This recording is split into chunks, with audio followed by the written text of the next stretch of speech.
पश्चिमी चंपारण में जिस तरीके से जहरीली शराब का कांड हुआ है, उसके बाद से संसद में इसको लेकर के बवाल होना तय है। खुद एलजेपी अध्यक्ष चिराग पासवान ने इसकी घोषणा की है कि वो इस मुद्दे को संसद में उठाएंगे।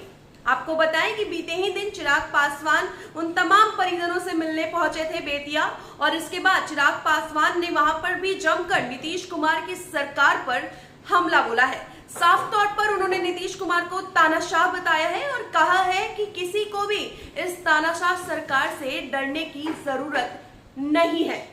उन्होंने कहा है कि अभी जिस तरीके से जो बिहार के हालात हैं, ऐसे में कई और कांड होना बिहार में बाकी है, क्योंकि जब तक बिहार में नीतीश कुमार रहेंगे तब तक ऐसी स्थितियां आती रहेंगी। उन्होंने सवाल उठाए हैं और कहा है कि जब बिहार में पूर्ण रूप से 2016 से ही शराबबंदी कानून लागू है, जब जो बिहार पुलिस है वो पूरी तरीके से शराब कांड को रोकने में लगा है, तो फिर कैसे इस तरह की घटना घट जाती है।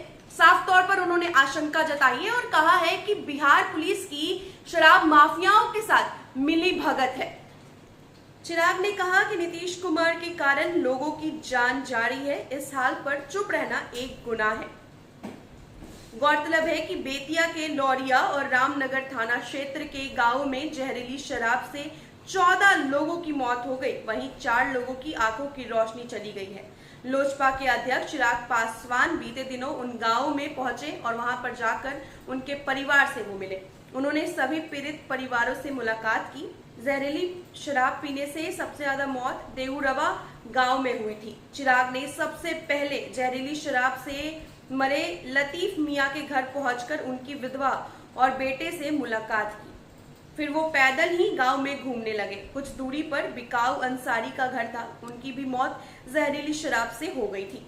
चिराग ने बिकाऊ अंसारी की पत्नी लाल बीबी और बेटे मोहम्मद अंसारी से मुलाकात कर वाकये की पूरी जानकारी ली है। चिराग पासवान ने कहा है कि जहरीली शराब से मौत के जिम्मेदार नीतीश कुमार हैं, लेकिन वो छोटे पुलिस कर्मियों पर कार्रवाई करने का दिखावा कर बैठ जा रहे हैं। चिराग पासवान ने कहा कि बिहार में जहरीली शराब से 14 लोगों की मौत और 4 लोगों की आंखों की रोशनी जाने का मामला वो संसद में उठाएंगे। चिराग पासवान ने स्थानीय लोगों से कहा कि अब उनकी लड़ाई में वो लड़ेंगे, किसी को तानाशाह सरकार से डरने की जरूरत नहीं है। चिराग पासवान कहते हैं कि बिहार में पूर्ण रूप से शराबबंदी कानून लागू है। नीतीश कुमार का पूरा पुलिस तंत्र अपराध के मामले छोड़कर शराब रोकने में लगा है। खुद मुख्यमंत्री हर सप्ताह इसकी मॉनिटरिंग कर रहे हैं। फिर जहरीली शराब आई तो आई कहां से? क्या बगैर पुलिस की मिलीभगत के शराब का कारोबार चल सकता है? चिराग पासवान कहते हैं कि बिहार की जो हालत है उसमें ऐसे कई और कांड होने की आशंका है। साफ तौर पर उन्होंने कहा कि जहरीली शराब पीने से मरने वाले सारे गरीब लोग थे। घर के कमाऊ सदस्य की मौत होने के बाद परिवार के पास आजीविका का साधन नहीं रहा। जिनकी आंखों की रोशनी आई उनके पास इलाज के लिए पैसे नहीं है, लेकिन सरकार उनकी कोई मदद नहीं कर रही है। चिराग पासवान ने कहा है कि ऐसे तमाम पीड़ित लोगों के साथ हैं हम। तो चिराग पासवान शायद ही कोई मौका छोड़ते होंगे जब वो मुख्यमंत्री नीतीश कुमार पर निशाना नहीं साधते हैं। अब ऐसे में जिस तरीके से पश्चिमी चंपारण में 14 लोगों की जहरीली शराब पीने से मौत हो गई, उसके बाद से चिराग पासवान और भी ज्यादा हमलावर नजर आए। वहां पर जाकर के उन्होंने परिवार से मुलाकात की, साथ ही साथ उन तमाम परिवार वालों को आश्वासन दिया है कि इस जहरीली शराब के मुद्दे को वो संसद में जाकर उठाएंगे। उन्होंने साफ तौर पर कहा है कि जब बिहार में शराब बंदी है तो फिर कैसे यहाँ पर जहरीली शराब आ जाती है और फिर कैसे लोग इसे पीने से मर जाते हैं।